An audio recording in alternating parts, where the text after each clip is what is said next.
अर्धी बाटली उठते नको अर्धी बाटली वाया कशाला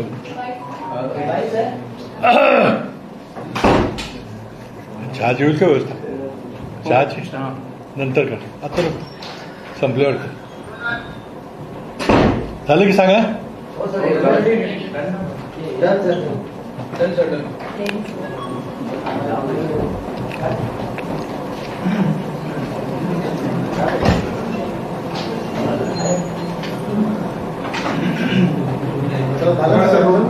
रोल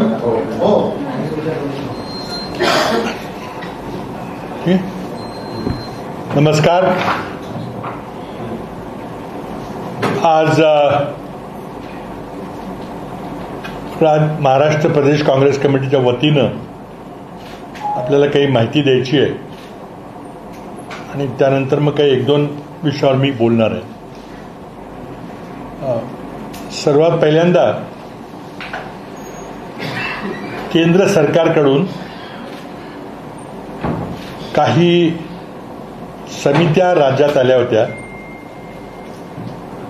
त्या समित्यांच्या समोर काँग्रेस पक्षाच्या वतीनं मी पक्षाची बाजू मांडली. पहिली बैठक झाली ती 16व्या वित्त आयोगाचे अध्यक्ष डॉक्टर अरविंद पानगरी आणि त्यांच्या 16व्या वित्त आयोगाचे सदस्य ही मंडळी राज्यातल्या सरकार आणि इतर प्रमुख राजकीय पक्ष व इतर घटकांच्या मतं जाणून घेण्याकरता मुंबईत आले होते.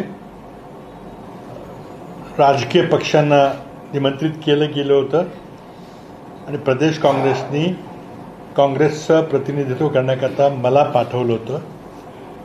त्यामुळे ती 8 मेला ती बैठक सह्याद्री अतिथीगृहामध्ये झाली. आता आपल्याला सर्वांना माहिती आहे की वित्त आयोगाचं काम काय असते, घटनात्मक तरतूद आहे आणि देशात केंद्र सरकार जे काही कर गोळा करतं त्यातल्या कराचा काही वाटा हा प्रत्येक राज्याला दिला जातो. आता किती टक्के वाटा राज्यानं द्यायचा आणि कुठल्या राज्याला किती टक्के द्यायचा हे काम वित्त आयोग करतं आणि 16 वित्त आयोग देखील ते काम करेल. आणि वाटणी करताना कशा प्रकारे केली पाहिजे याबद्दल काँग्रेस पक्षाच्या वतीने मी काही महत्त्वाचे मुद्दे मांडले की मी सगळे सांगणार नाही. पण सध्या एकूण जे कर गोळा होतात त्यापैकी 41% रक्कम ही राज्यांना वाटली जाते आणि उर्वरित रक्कम केंद्र सरकार आपल्याकडे ठेवते. आमची पहिली मागणी होती की जर आपण कोऑपरेटिव्ह फेडरलिझमचं तत्व मान्य केलं तर त्यामध्ये केंद्र सरकार आणि राज्य सरकार यामध्ये कोणी उच्च नीच नाही आहे. दोघांनाही समसमान अधिकार आहेत. कारण आपण हे संघराज्य करताना सर्व घटक राज्यांनी एकत्र येऊन हे संघराज्य तयार केलेले आहे अशी संविधानाची संकल्पना आहे. मग त्यामध्ये संघराज्य वरिष्ठ, ज्येष्ठ आणि राज्य सरकार हे कनिष्ठ ही कल्पना योग्य नाही आहे. आमची काँग्रेस पक्षाची पहिली मागणी होती की कराची वाटणी 50-50% झाली पाहिजे. केंद्रानं 50% ठेवावे तर 50% सर्व राज्यांना काही निकषाप्रमाणे लोकसंख्या असेल, क्षेत्रफळ असेल, मागासलेपणा असेल, त्या जे काही निकष तुम्ही ठरवाल त्या निकषाप्रमाणे राज्यांना द्यावीत ही पहिली मागणी. दुसरी महत्वाची मागणी की काही कर केंद्र सरकार हा उपकराच्या रूपानं आणि अधिभाराच्या रूपानं सेस अँड सरचार्जेस या रूपानं गोळा करते आणि ही टक्केवारी खूप जास्त आहे. पेट्रोलवर सरचार्ज, डिझेलवर सरचार्ज, रोड फंड वगैरे, मग शिक्षण उपचार, काही अनेक बरेचसे उपकर आहेत, ते कर विभाजित केले जात नाहीत. ते पैसे 100% केंद्र सरकार आपल्याकडे ठेवते. आता हे उपकर अधिक भार घ्यायचं लॉजिक आहे की ते पैसे त्याच कामाकरता वापरले जावेत. डिझेल पेट्रोलचा सेस तो रस्त्याकरताच वापरला जावा, तो शिक्षणाकरता किंवा संरक्षणाकरता वापरला जाऊन ही कल्पना आहे. त्यामुळे त्याला काही ऑब्जेक्शन नाही आहे. पण त्या सेस आणि सरचार्जेस किंवा उपकरण अधिभार यांची देखील 50-50% वाटणी झाली पाहिजे. आता ती वाटणी 100% आणि 0% आहे. राज्यांना काही मिळत नाही, सर्व पैसे केंद्र सरकार आपल्याकडे ठेवते. हे अन्यायकारक आहे. ती वाटणी सुद्धा करावी अशी आमची दुसरी मागणी आहे. बाकी काही मागण्या आम्ही केल्या की ज्या सेंट्रली स्पॉन्सर्ड स्कीम्स आहेत, केंद्र सरकारने विकासाच्या योजना त्याकरता काही पैसे दिले जातात, ते कशा वापराव्या याबद्दल निर्बंध आहे की अशाच प्रकारे केलं पाहिजे. तर त्याकरता राज्यांना काही थोडेसे स्वायत्तता आणि अधिकार दिले पाहिजेत. मूळ कल्पना जी राहिली ते कसं अंमलात आणायचं त्याबद्दल स्वायत्तता दिली पाहिजे, थोडी फ्लेक्सिबिलिटी दिली पाहिजे, अशी ती आमची त्या ठिकाणी तिसरी मागणी होती. आता उदाहरण द्यायचं झालं तर पूर्वीच्या वित्त आयोगानं 15व्या वित्त आयोगानं स्थानिक स्वराज्य संस्थांना पैसे देताना जिल्हा परिषदेला 10%, पंचायत समितीला 10% आणि ग्रामपंचायतीला 80% पैसे द्यायचं सूत्र ठेवलं होतं मागच्या. आणि त्यामध्ये मग असा निर्णय झाला की ज्या राज्यामध्ये स्थानिक स्वराज्य संस्थेच्या निवडणुका झालेल्या नाहीत आणि जिथं स्थानिक स्वराज्य संस्था निवडून आलेल्या स्थानिक स्वराज्य संस्था अस्तित्वात नाहीत तिथं हा पैसा दिला जाणार नाही. आता महाराष्ट्राच्या सरकारच्या नाकर्तेपणामुळं आपल्याकडे निवडणुका झाल्या नाहीत, 3-3, 4-4 वर्ष स्थानिक स्वराज्य संस्थेच्या निवडणुका झाल्या नाहीत. त्या कालावधीतला सगळा स्थानिक स्वराज्य संस्थेचा वित्त आयोगाचा पैसा हा आलेला नाही. राज्याचं नुकसान झालेलं आहे, ग्रामीण भागातल्या जनतेचं नुकसान झालेलं आहे. तर त्याबद्दल काहीतरी मार्ग काढला पाहिजे पुढच्या वित्त आयोगानं, अशी आम्ही मागणी केली. आणखी काही मागणी किंवा त्या डिटेलमध्ये मी जात नाही, पण या महत्त्वाच्या मागण्या आमच्या आहेत आणि त्या आग्रह पूर्ण झाल्या पाहिजेत. कारण वित्त आयोग ही संविधानिक तरतूद आहे. आता दिवसेंदिवस GST आल्यानंतर राज्यांना काही कर गोळा करायचे अधिकारच राहिलेले आहेत. सगळे कर, जवळजवळ सगळे कर राज्य सरकार घेतं. आपल्याकडे फक्त RTOचा कर असतो, एक्साईजचा असतो आणि काही किरकोळ आहेत. स्टेट GSTचा भाग काहीतरी मिळतो. पण त्यामुळं सगळे पैसे जर केंद्र गोळा करणार असतं तर त्याचा निम्मा वाटा आम्हाला मिळाला पाहिजे. महत्त्वाची मागणी आहे. मान्य होईल की नाही माहिती नाही, पण आम्ही आमची मागणी त्यामध्ये मांडलेली आहे. ही 8 तारखेला झालेली 16व्या वित्त आयोगाबरोबरची बैठक. त्यानंतर दुसरी महत्त्वाची बैठक 2 दिवसापूर्वी झाली. मोदी सरकार सत्तेत आल्यापासून सर्व निवडणुका एकत्र घ्याव्यात असं त्यांच्या डोक्यात एक डिमॉनिटायझेशन झालं, GST झालं, इलेक्ट्रोल बॉन्ड झालं, तर त्यांच्या डोक्यात आहे की हे करायचंच काय पण झालं. आणि त्यामुळे मग अनेक कमिट्या त्यांनी नेमल्या मोदी सरकारने. नीती आयोगाने कमिटी नेमली, त्यांनी आपली मतं दिली. लॉ कमिशननी आपला रिपोर्ट दिला काय केलं पाहिजे वगैरे. पण त्यानंतर मग पुन्हा माजी राष्ट्रपती रामनाथ कोविंद यांच्या अध्यक्षतेखाली केंद्र सरकारने एक समिती नेमली की ह्या कल्पनेची अंमलबजावणी करणं. आता त्यामध्ये मुळातच माझं ऑब्जेक्शन त्यामध्ये आहे की 1 नेशन 1 इलेक्शन म्हणजे घोषणा कशाला पाहिजे. तुम्ही एकत्रित निवडणूक म्हणा ना, सायमल्टेनियस इलेक्शन, सिंक्रोनस इलेक्शन.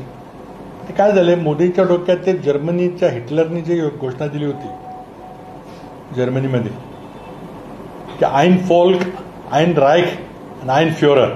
जर्मनीमधलं वाक्य आहे एक राष्ट्र, एक लोक, एक राष्ट्र आणि एक नेता. फार जर्मनमधलं प्रसिद्ध त्यावेळची घोषणा होती दुसऱ्या महायुद्धाची. आणि त्यामुळे एक एक एक हे आजकाल किरण रिजिजू पण बोललेत एक देश एक काहीतरी, की त्यांना ते की हिटलरच्या जर्मनीपासून सरकारने प्रेरणा घेतलेली आहे. ठीक आहे, त्यांचा तो विषय आहे. पण एकत्रित निवडणुका घेण्याबद्दल रामनाथ कोविंद समितीनंतर केंद्र सरकारनं घटना दुरुस्ती विधेयक आणायचं ठरवलं आणि संसदेमध्ये घटना दुरुस्ती विधेयक क्रमांक 129 सादर झालेला आहे. The Constitution Amendment Bill has been introduced in the Lok Sabha, 129th Constitution Amendment Bill. आता त्या बिलामध्ये घटना दुरुस्ती बिल असल्यामुळं त्याला 2/3 बहुमत लागेल, जे आज मोदी सरकारकडे नाही आहे. मग त्यामुळं एकमत घडवण्याकरता चर्चा घडवली पाहिजे, एक वातावरण निर्माण केलं पाहिजे की फार चांगली गोष्ट आहे, खूप पैसे वाचतील वगैरे. आणि म्हणून मग केंद्रानं, मला वाटतं अलीकडच्या काळात केंद्रानं आपलं धोरण बदललं आहे, कारण आता मोदींच्याकडं 2/3 बहुमत नाही आहे. तर आता ते संसदीय समित्या नेमायला लागलेल्या आहेत. त्याची आम्ही मागणी नेहमी करत आलेलो आहे. वक्फ बिलाच्या बाबतीत देखील संयुक्त संसदीय समिती नेमली आणि आता या एकत्रित निवडणुकीच्या बाबतीमध्ये देखील संयुक्त समिती नेमलेली. ती मला वाटतं जवळजवळ 41 सदस्य त्यामध्ये राज्यसभा आणि लोकसभेचे आहेत. त्याचे अध्यक्ष ॲडव्होकेट PP चौधरी म्हणून भाजपचे खासदार आहेत, ते अध्यक्ष. तर त्या समितीने आत्ता मुंबईचा दौरा केलेला आहे 3-4 दिवसाचा. त्या दिवशी राजकीय पक्षांच्या नेत्यांना आणि माजी विधानसभा अध्यक्ष आणि माजी मुख्यमंत्री यांना वेगळी कॅटेगरी करून निमंत्रित केलं. मला माजी मुख्यमंत्री या कॅटेगरीमध्ये केलं होतं. मी गेलो आणि पक्षाने पण सांगितलं की तुम्ही जाताय तर तुम्हीच पक्षाची मतं त्या ठिकाणी मांडा. तर त्या ठिकाणी संसदीय समिती नेमलेली चांगली गोष्ट आहे. ही समिती जर सिटिझनशिप लॉ जेव्हा झाले, देशात दंगा झाला, तेव्हा जर त्यांनी ही कमिटी नेमली असती आणि चर्चा करून जर निर्णय घेतला असता, किंवा कृषी विधेयक जेव्हा बदलायचा निर्णय, एकतर्फी निर्णय मोदी सरकारनं घेतला, त्यावेळेला संसदीय समितीची त्यांना आठवण आली नाही. आता आली आहे, देर आहे दुरुस्त आहे, अच्छी बात आहे. आता या कमिटी पुढं आम्ही काय म्हणणं मांडलं, आता थोडक्यात सांगायचं, मी काय आता घटना दुरुस्ती विधेयकाबद्दल काही व्याख्यान देणार नाही, पण थोडक्यात त्यातले मुद्दे काय ते सांगतो. आणि त्याला काँग्रेस पक्षानं कडाडून विरोध केलेला आहे. आम्ही या विधेयकाचं समर्थन करणार नाही. ही कल्पना ही इम्प्रॅक्टिकल आहे, अव्यावहारिक आहे, असं आमचं स्पष्ट मत आहे. त्यामध्ये थोडक्यात सांगायचं झालं तर काय सूत्र आहे की लोकसभेच्या आणि विधानसभेच्या निवडणुका एकत्र होतील. फक्त लोकसभा आणि विधानसभा, स्थानिक स्वराज्य संस्थेचा विषय नाही. त्या कधी व्हायच्या ते होतील. आता एकत्र करायचं झालं तर त्या पण का नाही घेत?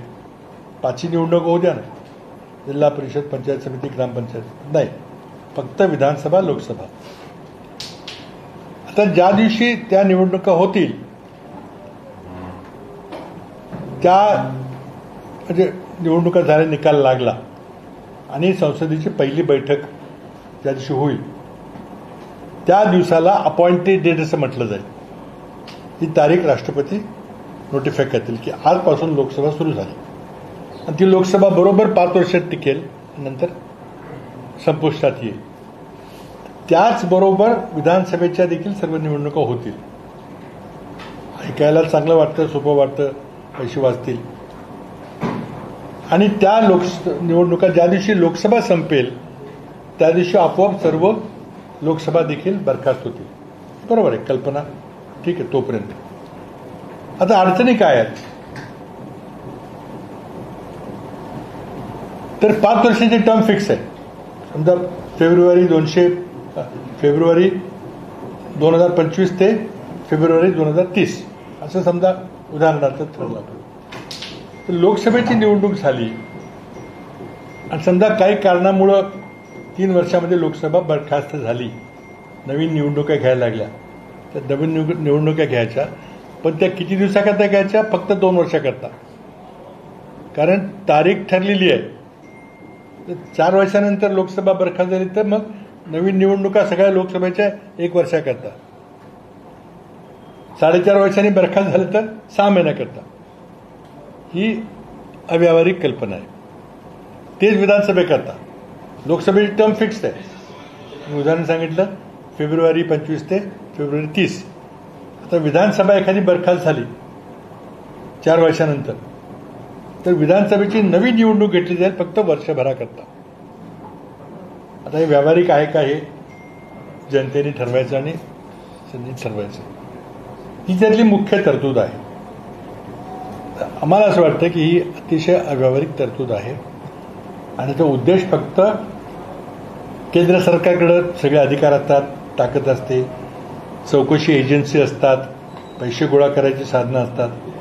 त्यामुळे त्याचा लाभ त्यांच्या पक्षाला विधानसभेच्या निवडणुकीमध्ये व्हावा, ही त्यामधली मूळ कल्पना आहे. आणि एक विचारधारा संपूर्ण देशावर लादावी. आता काय तर वेगवेगळ्या वेळेला जेव्हा निवडणुका होतात तेव्हा एखादी लाट असती, एका पक्षाच्या बाजूनं मतदान होतं, पण नंतर स्थानिक प्रश्न वेगळे असतात. 4 महिन्यानंतर 2 वर्षानंतर निवडणूक झाली तर मग केंद्र सरकारच्या कामगिरीवर लोक मतदान करतात. असे त्यामध्ये विविधता येते थोडीशी. त्यामध्ये खर्चाचा विषय आहे. खर्च कदाचित वाचेल असं सरकारचं म्हणणं आहे, पण ते बरोबर नाही असं माझं प्रतिपादन आहे. आणि त्यामुळे आम्ही या मूळ कल्पनेमुळं की 6 महिन्याकरता, वर्षभराकरता लोकसभेच्या निवडणुका घ्यायच्या, विधानसभेच्या निवडणुका घ्यायच्या, अव्यावहारिक आहे. आता खर्चाचा विषय. आता काय होतं, ईव्हीएम वापरतात. आम्ही आता आमचा ईव्हीएमला विरोध आहे, पण सरकार काही बदलणार नाही. ईव्हीएमवर इलेक्शन होतील. आत्ता लोकसभा निवडणुकीमध्ये 10 लाखाच्या वर पोलिंग बूथ आहेत.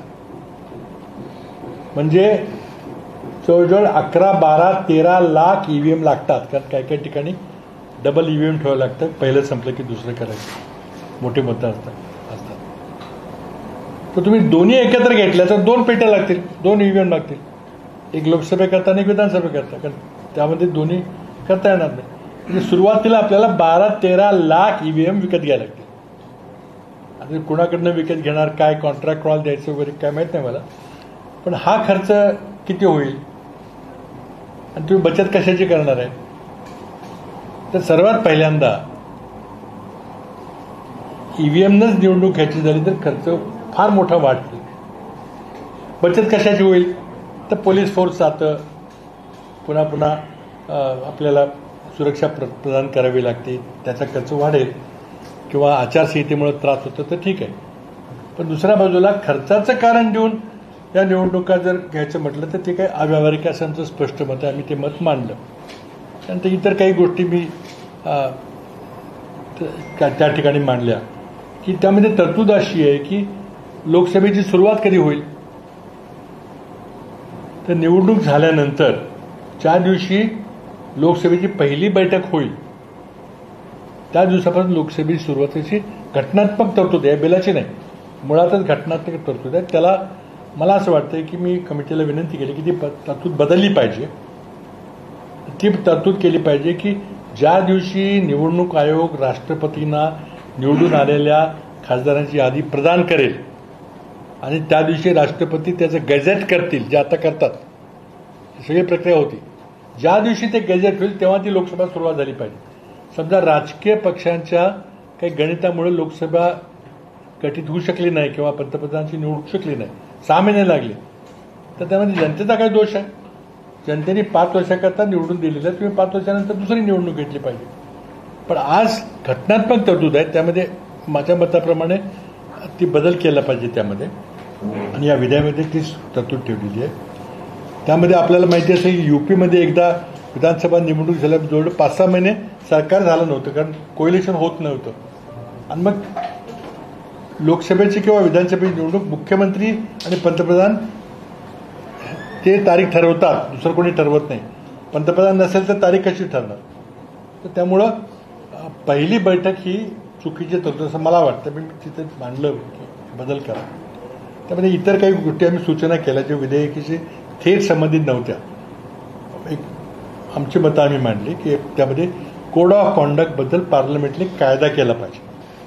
Code of conduct election commission आपल्या मनानं वापरतं आणि एखादा कमिशनर कडक वापरतो, एखादा सौम्य वापरतो, ते न करता पार्लमेंटने कायदा केला पाहिजे असं तर आम्ही त्या ठिकाणी प्रतिपादन केलेलं आहे.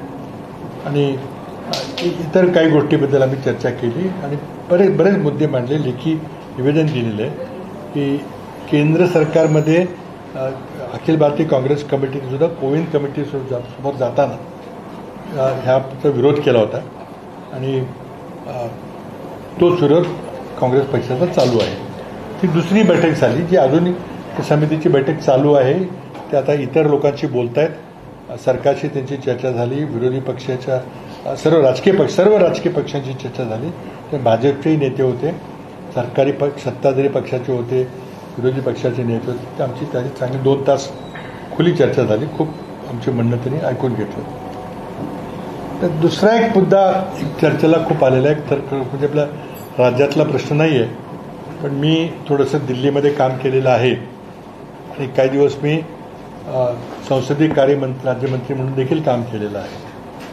आणि तो मुद्दा म्हणजे ऑपरेशन सिंदूर नंतर जगात एक भारताच्या बाजूनं लोकमत बनवण्याकरता सरकार काही कमिट्या, काही सदस्य, डेलिगेशनचं एक प्रतिनिधिमंडळ 7 प्रतिनिधिमंडळ 7 विभागामध्ये पाठवणार आहे. आणि त्याचं नेतृत्व 4 सत्ताधारी पक्षाच्या खासदारांच्याकडे आहे आणि 3 विरोधी पक्षाच्या खासदारांना किंवा इतर पक्षाच्या खासदारांना हे नेतृत्व दिलेलं आहे. ती माहिती तुम्हाला आहे, माझ्याकडे सगळी यादी आहे. त्यामध्ये थोडासा वाद निर्माण झालेला आहे. काँग्रेस पक्षाने काही नावं सुचवली होती, त्यातली नावं काही सरकारने घेतली नाहीत आणि त्यामुळे मला वाटतं हे मिसअंडरस्टँडिंगच्यामुळे झालेलं आहे दोन्ही पक्षाकडून. ही दुर्दैवी आहे, कारण शेवटी उद्देश काय आहे की देश एकसंघ आहे. आमचे राजकीय मतभेद बाजूला ठेवून मी आमच्या देशाच्या वतीनं आंतरराष्ट्रीय पातळीवर मी बांधणी मानतो. ते हे करत असताना मुलात कुणाला पाठवायचं आणि कुणाला पाठवायचं यातच जर मतभेद झाले तर एक चांगला मेसेज जात नाही. आणि त्यामुळे मला वाटतं की संसदीय कार्यमंत्री किरण रिजिजू यांनी हे प्रकरण आणखी चांगल्या प्रकारे हाताळायला पाहिजे होतं. माझी संसदीय कार्यमंत्री म्हणून माझा जो अनुभव आहे ते मी एवढंच सांगू इच्छितो की काही जेव्हा परदेशी शिष्टमंडळ जातात ती पार्लमेंटरी डेलिगेशन असतात. संसदीय शिष्टमंडळामध्ये त्यामध्ये फक्त विद्यमान खासदार दोन्ही सभागृहाचे असतात, इतर कोणी नसतं. स्टाफ वगैरे असतो पण इतर सदस्य म्हणून कोण नसतं. That is parliamentary delegation. आता हे युनोच्या वार्षिक अधिवेशनाकरता जातं, आंतरराष्ट्रीय पार्लमेंटरी संघाची ज्या वार्षिक बैठक आहे त्याला जातं, किंवा लोकसभेचे अध्यक्ष, राज्यसभेचे सभापती हे काही शिष्टमंडळ घेऊन मित्रत्वाच्या भेटी देतात आणि त्यामध्ये काही खासदारांना बरोबर घेऊन जातात. तर दे आर ऑल पार्लमेंटरी डेलिगेशनची संसदीय शिष्टमंडळ असतात. त्याचे संकेत ठरलेले आहेत. त्या शिष्टमंडळामध्ये संसदेमध्ये जितक्या पक्षाचं जे बलाबल असेल त्या प्रमाणामध्ये सदस्य जातात आणि आपल्या पक्षाच्या वतीनं कोणाला पाठवायचा संपूर्ण अधिकार त्या पक्षाच्या प्रतोदना असतो. This is the convention for parliamentary delegation. आता हे जे डेलिगेशन आहे ती 7 डेलिगेशन आहेत ही पार्लमेंटरी डेलिगेशन नाहीत, कारण त्यामध्ये खासदार नसलेले काही सदस्य आहेत आणि एक परराष्ट्र खात्याचा माजी सनदी अधिकारी आहे. 9 लोकांचे सदस्य आहेत. तर त्यामुळं संसदीय शिष्टमंडळाची संख्या त्याला लागू होत नाहीत आणि सरकारने मग आपल्याला वाटेल ती माणसं घ्यावीत, त्या लोकांना निमंत्रण द्यावं, ते आले तर येतील नाही ते येणार नाहीत. तर हे न करता संसदीय कार्यमंत्र्यांनी काँग्रेस पक्षाला अधिकृत विनंती केली की तुम्ही काही नावं सुचवा. त्यांच्या विनंतीनुसार काँग्रेस पक्षाने काही नावं सुचवली आणि सुचवल्यानंतर ते नावं सरकारने घेतली नाहीत. एखादं नाव घेतलं. मग विचारलं कशाला?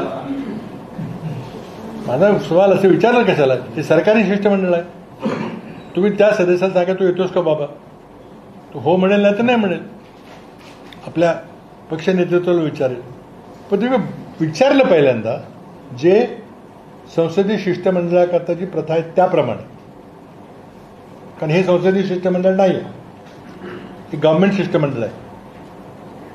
जरी विचारलं तुम्ही, नावं दिली आणि त्यानंतर तुम्ही ती नावं फेकून दिली. हे ज्या उद्देशानं आपण हे शिष्टमंडळ परदेशी पाठवतोय, देश एकच आहे हे दाखवण्याकरता, ते सुरुवात तुम्ही अशा वादातनं केली तर हे काही बरोबर नाही. सरकारला हे हाताळता आलं असतं, पण सरकारला यामध्ये राजकारण करायचं होतं, माझं स्पष्ट मत आहे. आता तो विषय संपलेला आहे. काँग्रेस पक्षाने सांगितलं हरकत नाही, जरी काही झालं असलं तरी बाहेरचा वाईट मेसेज जाऊ नये म्हणून लोक जातील आणि आपली बाजू मांडतील.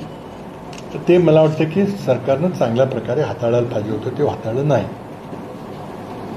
आता थोडंसं ऑपरेशन सिंदूरबद्दल खरं म्हणजे बोललं नाही पाहिजे, कारण एखादा विरोधी पक्ष म्हणून सूर गेला तर मग पुन्हा तुम्ही विसंगती करताय, मग सैन्यावर आक्षेप असं करतात, असं नाही आहे. पण तरी पण एक दोन मुद्दे मला वाटतं मांडले पाहिजेत. आणि ते मुद्दे आहेत ते त्या ऑपरेशन सिंदूर संपल्यानंतर, म्हणजे किंवा युद्ध संपल्यानंतर, युद्धबंदी झाल्यानंतर अमेरिकन राष्ट्रपतींनी जाहीर केली युद्धबंदी, त्याप्रमाणे युद्धबंदी झाली. त्यानंतर ज्या घटना घडल्या त्याबद्दल बोलणं आवश्यक आहे.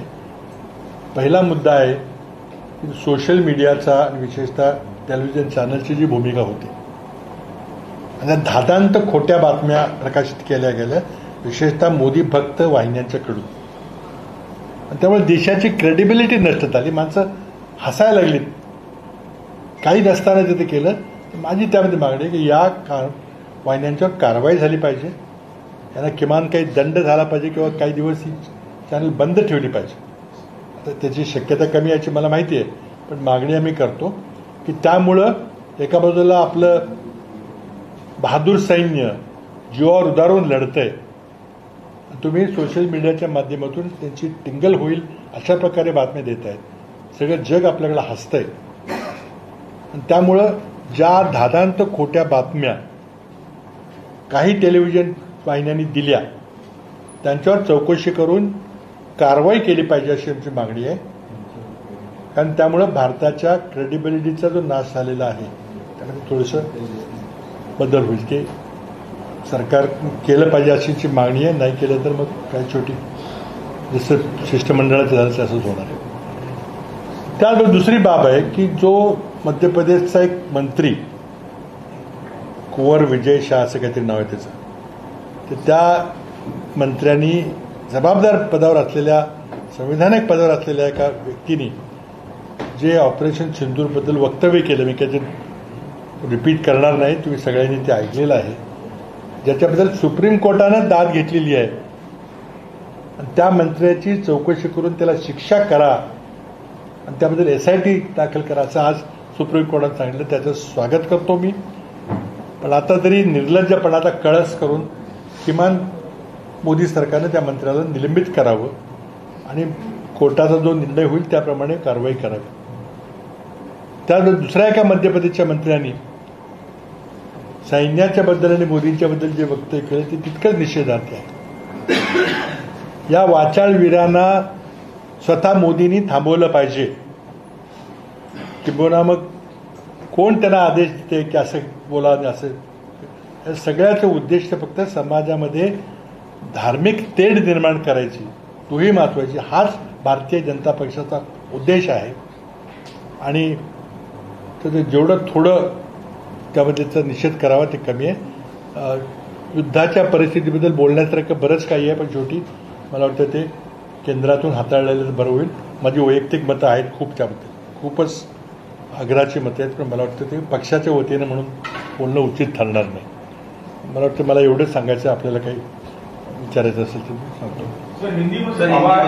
वन नेशन वन इलेक्शन को लेकर के आप लोगों की क्या भूमिका है कांग्रेस के तौर पर? आज 2 दिन से मीटिंग चल रही है. देखिए, जो एकत्रित चुनाव लड़ाने की बात है उसमें एक तर्क दिया जाता है कि पैसे का बहुत बचत होगी और आचार संहिता वगैरह होती है, उससे समय काफ़ी बर्बाद होता है. इसलिए एक तरफ एक समय दोनों चुनाव होने चाहिए. 1952 में जब पहले चुनाव हुए थे, उसके बाद 57, 62, 3-4 चुनाव ये इसी तरह हुए थे. उसका अवश्य फायदा होता है. लेकिन ब्रिटिश पार्लियामेंट्री सिस्टम के अंदर कभी भी कोई सदन भंग हो सकता है, लोकसभा बंद हो सकती है, विधानसभा भंग हो सकती है, उसके बाद नए चुनाव लेने की आवश्यकता है। तो इसलिए अपने आप 67 के बाद में ये साइकिल टूट गया। लोकसभा अलग और विधानसभा अलग का साइकिल चल रहा है, जो नैसर्गिक है पार्लियामेंट्री सिस्टम के अंदर। अब सरकार जो विधेयक लाई है और जिसके लिए मुंबई में जॉइंट पार्लियामेंट्री कमेटी, जिसकी हम हर एक बार मांग करते रहे, राफेल में हमने मांग की, अडानी के हिंडनबर्ग के बारे में हमने एक मांग की, कई जगह हम, लेकिन सरकार ने कभी मांग मानी नहीं। कृषि विधेयकों के बारे में मांग की, सिटीजनशिप लॉज के बारे में मांग की नहीं की। लेकिन अब सरकार को, क्योंकि अब बहुमत नहीं है, तो अब उन्होंने जेपीसी गठित करने का निर्णय लिया। जेपीसी की बैठक 2-3 दिन से चल रही है, आज भी चल रही है।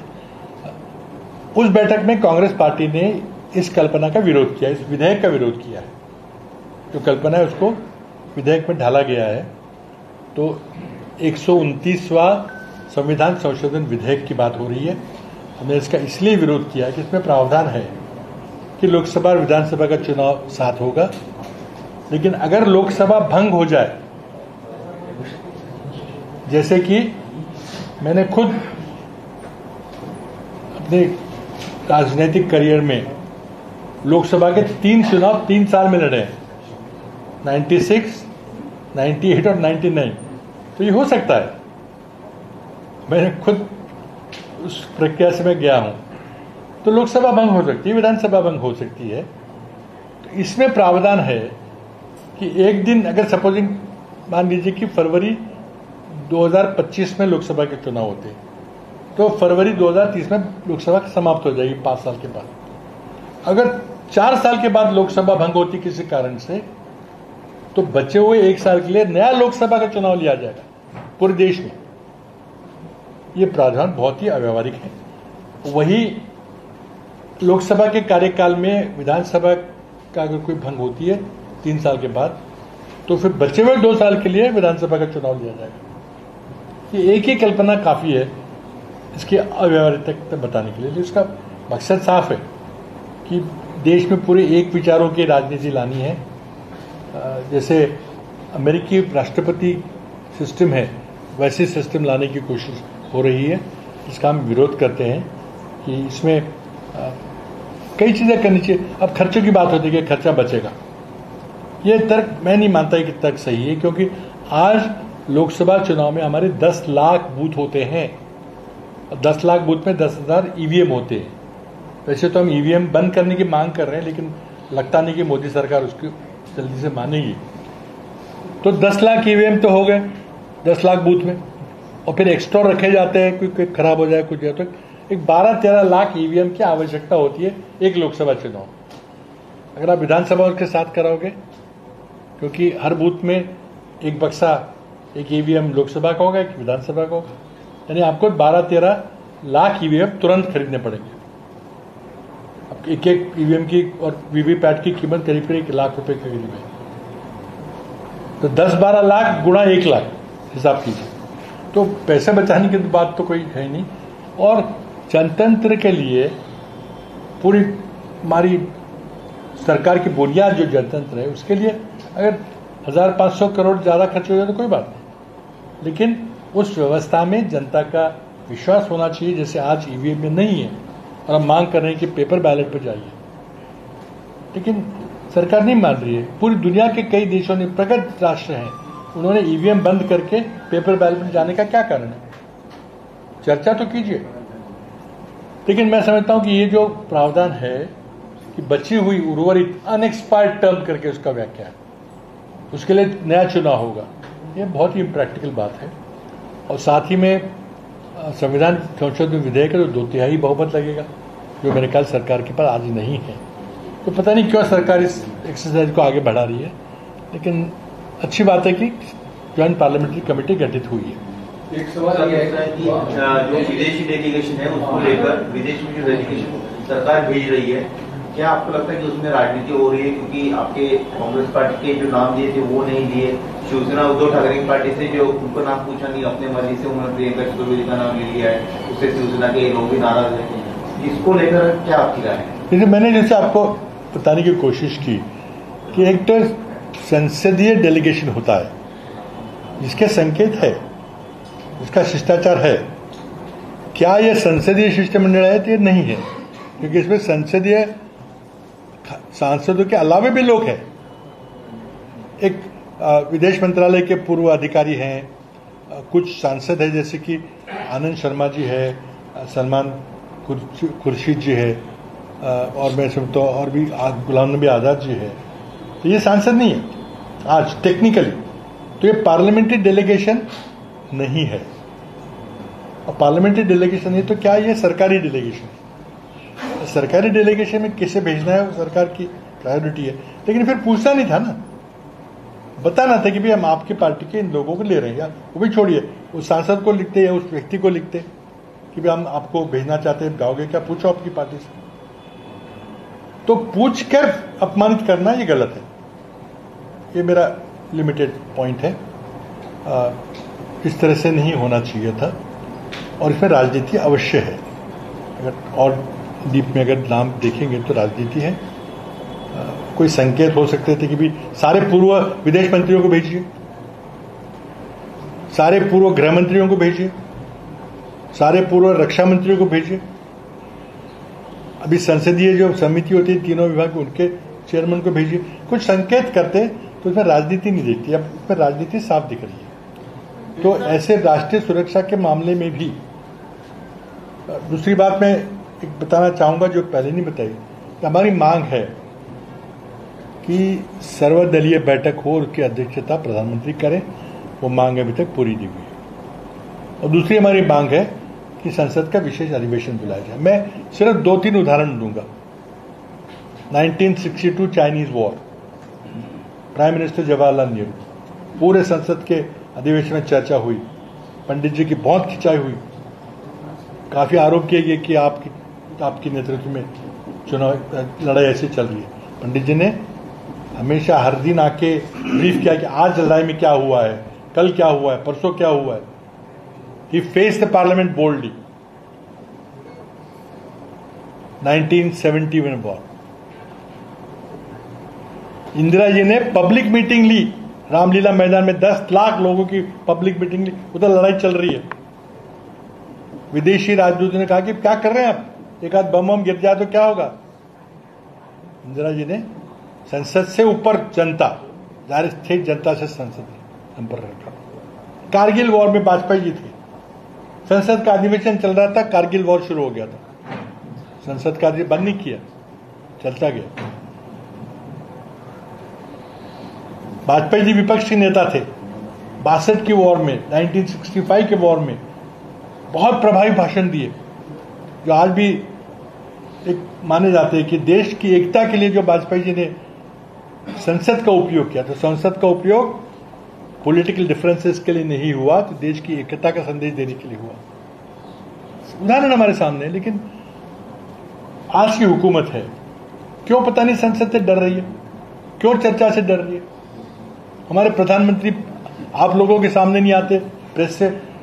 11 साल में एक भी प्रेस कॉन्फ्रेंस नहीं हुआ है। ये कोई जनतंत्र की मजबूती के लिए कोई बात नहीं। तो हमारी मांग अभी भी रहेगी कि आज भी आप संसद का अधिवेशन लीजिए।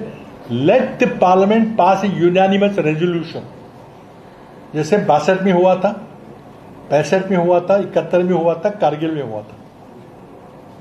पूरी संसद को मिलके एक आवाज में एक संदेश देना चाहिए कि हम पीओके लेके रहेंगे, हम टेररिज्म को खत्म करके रहेंगे, और बाकी जो भी सरकार को कहना है। क्यों नहीं कर रहे हैं? क्योंकि आपका जनतंत्र में विश्वास ही नहीं है। आप नहीं समझते कि विपक्ष के सांसद चुन के आए हैं वो भी देशभक्त हैं, वो भी सरकार की मदद कर सकते हैं।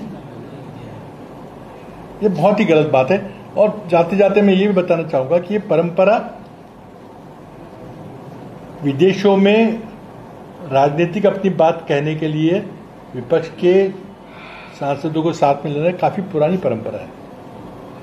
एक उदाहरण दूंगा, 1994 यूनो के मानवाधिकार बैठक में जिनेवा में पाकिस्तान एक प्रस्ताव लाया था कि भारत में कश्मीर में मानवाधिकारों का हनन हो रहा है तो भारत की निंदा की जाए। काफी अहम बात थी। नरसिम्हा राव जी प्रधानमंत्री थे, उन्होंने अटल बिहारी वाजपेयी से गुजारिश की कि आप इस प्रतिनिधिमंडल का अध्यक्षत्व कीजिए, आप जाइए, ताकि एक मैसेज जाएगा कि भारत इसमें एक है। वाजपेयी जी गए, वाजपेयी तो पूर्व विदेश मंत्री थे उस समय, तो उन्होंने बहुत प्रभावी तरह से अपनी बात रखी और पाकिस्तान की धज्जियां उड़ा दी। कई उदाहरण है, जब भी कोई अंतर्राष्ट्रीय स्तर पे या अंतरिक्ष स्तर पे कोई वाद होता है। उदाहरण नागा समस्या है कि नागालैंड के लोग एक स्वतंत्र राष्ट्र चाहते हैं। उनकी जो पार्टी है national socialist council of Nagaland, वो चाहती है कि हमें अलग अपना राष्ट्र चाहिए, हमका झंडा चाहिए, संविधान चाहिए, नहीं तो गोली चलेगी। दोनों तरफ के लोग, भारतीय नागरिक मारे जाएंगे, सैनिक मारे जाएंगे या नागा मारे जाएंगे।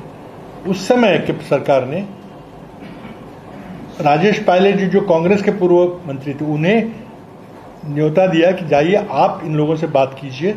और Rajesh Pilot went on a secret mission to Bangkok, क्योंकि नागा के लोग भारत में बात नहीं करते थे।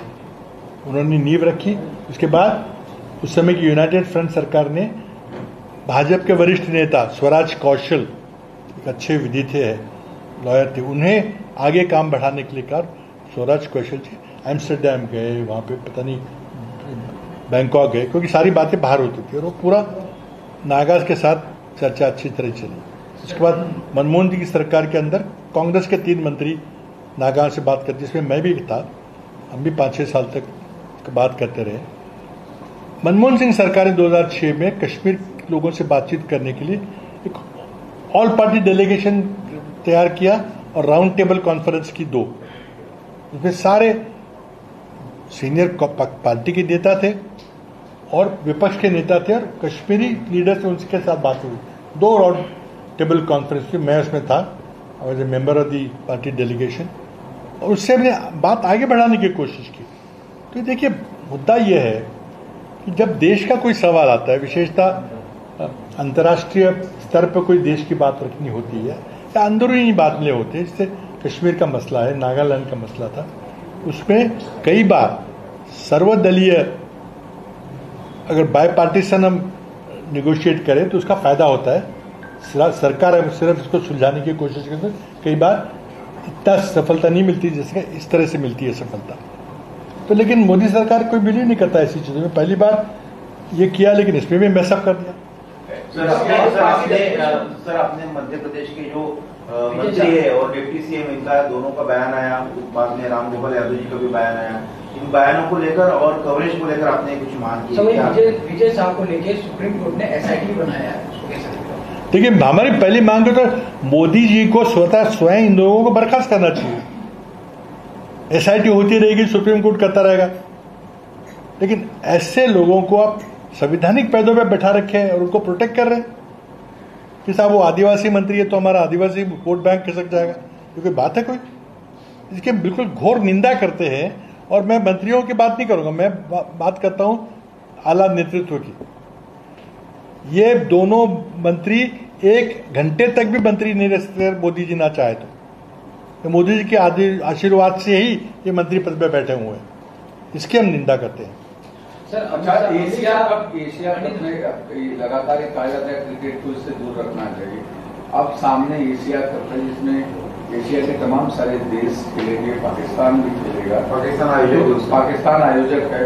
तो ऐसे में बतौर एक सीनियर नेता अब लगातार इन सारी चीजों को देख रहे हैं, क्या भारत की टीम को जाना चाहिए या नहीं जाना चाहिए? देखिए, सरकार ने इस पर निर्णय लिया है तो अब कहने से कोई फायदा नहीं होगा। इसके 2 पहलू है कि एक तो है कि स्पोर्ट्स को राजनीति से दूर रखना चाहिए, कैसे मानना होता है, लेकिन अब एक तरफ हमारे यहाँ आतंकवादी हमले हो रहे हैं, पाकिस्तान स्पॉन्सर्ड है, उनके साथ भाईचारे में हाथ साथ मिला के साथ में खेलेंगे, खाना खाते हैं, बड़ा विचित्र लगता है। तो मैं समझता हूँ सरकार ने जो निर्णय लिया सही निर्णय लिया है, तो कोई 2 राय नहीं होनी चाहिए। सर, अमित शाह कह रहे हैं कि अगर पाकिस्तान की बात होगी तो पीओके लेने के विषय में ही बात होगी। एक साथ खून पानी नहीं बहेगा। किस गन के साथ देख रहे हैं? पानी एक भी बूंद पानी नहीं छोड़ेगा। देखिए, मैं इस पर कुछ नहीं बोलूंगा, क्योंकि अगर बोलूंगा तो मैं बहुत लंबा बोलूंगा और मैं फिर तकलीफ में आऊंगा। क्योंकि देखिए क्या है कि जो भी घटनाएं घटी है उसमें हमारे अपने विचार हैं। अब जो भी हो सकता है कि कोई कहे कि भाई आप कोई विरोध कर रहे हो, लेकिन जनतंत्र का आत्मा है कि अगर कोई अलग बात है तो हमें कहने का अधिकार होना चाहिए। ऐसे इमोशनल ब्लैकमेल मत करिए आप। इसीलिए हम कहने के हम नहीं करना चाहते बात। आप संसद का अधिवेशन लीजिए। सर, इसी को लेकर पीडीपी की जो चीफ है महबूबा मुफ्ती बकायदा वो कहती है ह्यूमैनिटेरियन ग्राउंड पे जो पानी है वो छोड़ना चाहिए पाकिस्तान। सर, क्या सरकार सारे मुद्दों की चर्चा संसद में हो सकती है। मेरी कुछ राय होगी, आपकी कोई राय होगी, किसी और की कुछ राय होगी, वो अपनी निजी राय है। तो इसके लिए और कौन सा जगह है कि जहां पे फैसला हो सकता है? आप संसद में करिए। आप बताइए आपने क्यों किया। देखिए, एक मुद्दा है, उस पर चर्चा होनी चाहिए। मैं किसी की साइड नहीं ले रहा हूं, लेकिन हमारा 1965 में युद्ध हुआ था, 71 में बहुत बड़ा युद्ध हुआ था कि टुकड़े कर दिए दो हमने, कारगिल युद्ध हुआ था, कई सारे हमारे नौजवान शहीद हुए थे। उससे हमने कुछ पानी रोकने की बात नहीं की थी। अब कौन सी नई यहाँ पे समस्या आ गई है कि अब आपको ऐसा निर्णय लेना पड़ा? कल सरकार के पास तर्क हो सकता है, लेकिन चर्चा कीजिए ना। सर, क्या हो सकता है? ये डिसीजन आपको क्या लगता है सरकार ने जो इमीडिएटली ले लिया पानी रोकने का, सरकार को सेशन बुलाना चाहिए था, विपक्ष के साथ चर्चा करनी चाहिए थी और उसके बाद एक यूनानिमस डिसीजन लेने के बाद पानी रोकना चाहिए था, ये कहना चाहते हैं? देखिए, जो सरकार ने फैसला तो ले लिया है, लेकिन चर्चा तो हो उसकी।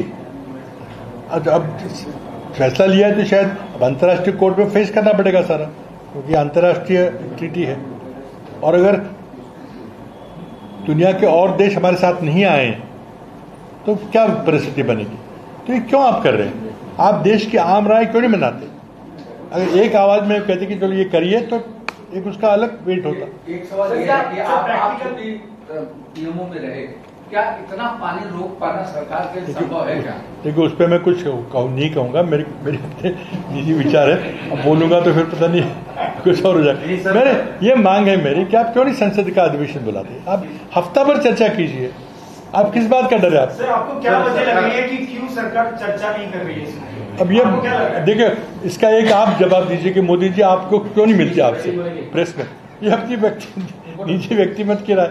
अब डोनाल्ड ट्रंप शायद कुछ भी बकवास करे, दिन में 4 बार पैसे मिलते हैं। क्योंकि राहुल गांधी पूछ रहे हैं कि कितने एयरक्राफ्ट गिराए हैं, कितना नुकसान हुआ है। देखिए, ये चर्चा तो अंतर्राष्ट्रीय मीडिया में हो रही है, तो क्या हम उसका नजरअंदाज कर सकते हैं? कर रहे हैं तो कर दिए, कोई बात नहीं। लेकिन दुनिया में तो कुछ बात हो रही है, तो आप क्यों नहीं उसका पुरजोर विरोध करते कि सब छूटे करके? नहीं हो रही तो नेचुरली सवाल तो उठेंगे। तो इसलिए क्या है कि देखिए आज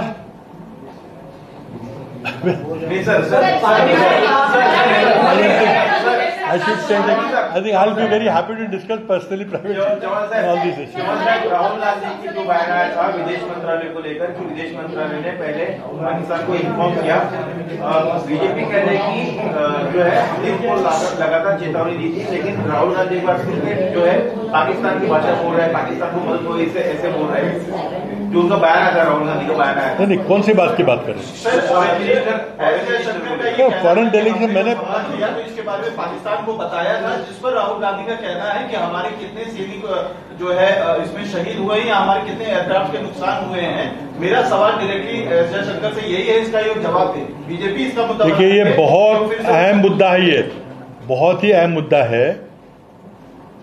राहुल गांधी जो कह रहे थे सही 100% सही है कि क्या आपने दुश्मन को बताया कि इतने बजे ऐसे हमला करने वाले हैं, तो जो सरप्राइज एलिमेंट होता है वो खत्म हो गया और प्रतिकार करने की तैयारी करने का समय मिल गया। तो क्या है, सवाल नहीं उठेगा? सवाल सरकार के पास हो सकता है जवाब हो, लेकिन दीजिए ना जवाब सही जगह पे। या तो प्रेस कॉन्फ्रेंस से जवाब दीजिए या संसद का अधिवेशन बुलाइए। क्या ये सवाल जो राहुल जी ने उठाया क्या गलत सवाल है? क्या ये इसका जवाब देश को नहीं देना चाहिए, भारत की जनता को नहीं देना चाहिए? क्या आपने जो किया वो सही किया कि नहीं किया? क्या आपका तर्क हो सकता है? आप बताइए जनता को. शिष्टमंडळामध्ये शशी थरूर यांचं नाव घेतल्याने काँग्रेसमधल्या अंतर्गत नाराजगी पुन्हा समोर आली असं वाटतं. आता काय झालं, मी ह्याच्यावर खूप स्पष्ट विस्ताराने बोललो की हे सरकारी डेलिगेशन आहे आणि त्यामुळे एका बाजूला सरकारला कोणाला निमंत्रण करायचं त्यांचा अधिकार आहे. पण तसं असताना मग पक्षाला पत्र लिहायला नको होतं की तुम्ही नावं सुचवा, आणि ती नावं सुचवल्यानंतर त्यांना न घेणं, अपमान करणं त्याची काही गरज नव्हती अशा वातावरणामध्ये. आशिया कपमध्ये भारतीय खेळाडू सहभागी होणार की नाही याबाबत सुद्धा चर्चा सुरू आहे. झालं ना, ती चर्चा झाली. सरकारने निर्णय घेतलेला आहे की आम्ही पाकिस्तान जिथं असेल तिथं आम्ही भाग घेणार नाही, किंवा पाकिस्तान जर आयोजित करत असेल तर आम्ही त्यामध्ये भाग घेणार नाही. हा सरकारने निर्णय घेतलेला आहे. बीसीसीआई ने प्रेस रिलीज जारी किया है और कहा है कि इस तरह के स्पेकुलेशन पर ज्यादा चर्चा ना करें. बीसीसीआई ने अभी तो कोई फैसला नहीं लिया है कि एशिया कप में खेलना है कि नहीं खेलना है. ये फैसला सरकार का होगा. बीसीसीआई अपना कुछ भी कर सकती है, अगर सरकार कह के नहीं करोगे तो क्या बीसीसीआई अपने आप करेगी सर? देखिए, ये अल्टीमेटली ऐसी चीजों में जब अंतर्राष्ट्रीय विवाद, युद्ध की परिस्थिति है, उसमें तो अंतिम फैसला लेने का अधिकार सरकार को है. सरकार को खेलना नहीं चाहिए क्या आपको लगता है? नहीं, देखिए, सरकार जो भी निर्णय लेती है उसका तर्क बताएं, लोगों को विश्वास में ले, विपक्ष को विश्वास में ले, लेकिन सरकार का अधिकार बीसीसीआई का नहीं है.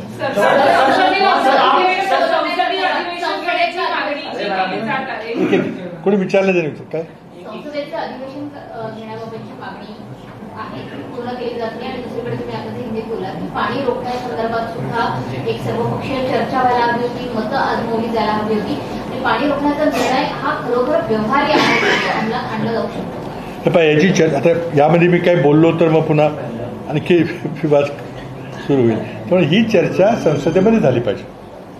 माझं नम्र मत आहे.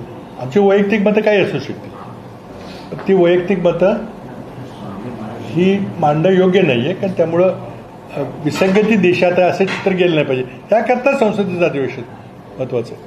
नाहीतर मग आमची प्रत्येकाची मतं वेगवेगळी आहेतच. आमची खूप स्ट्रॉंग मतं आहेत याबद्दल जे काही घडलं, पण आता ते बोलायचं झालं तर मग पुन्हा त्याचा वेगळा अर्थ निघेल.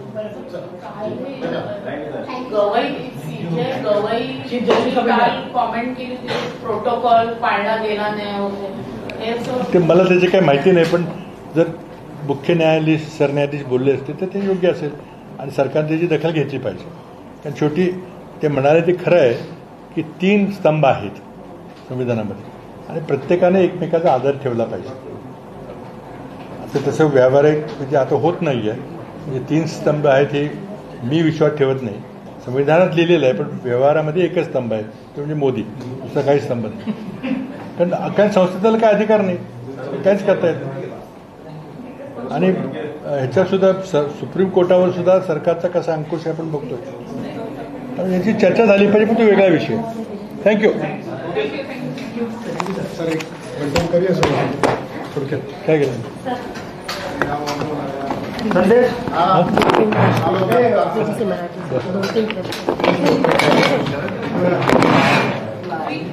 करूया. तो खास तुम्हाला भेटायला आलाय आणि माझं कॅमेरामॅन म्हणून पण आला आणि तुम्हाला भेटायला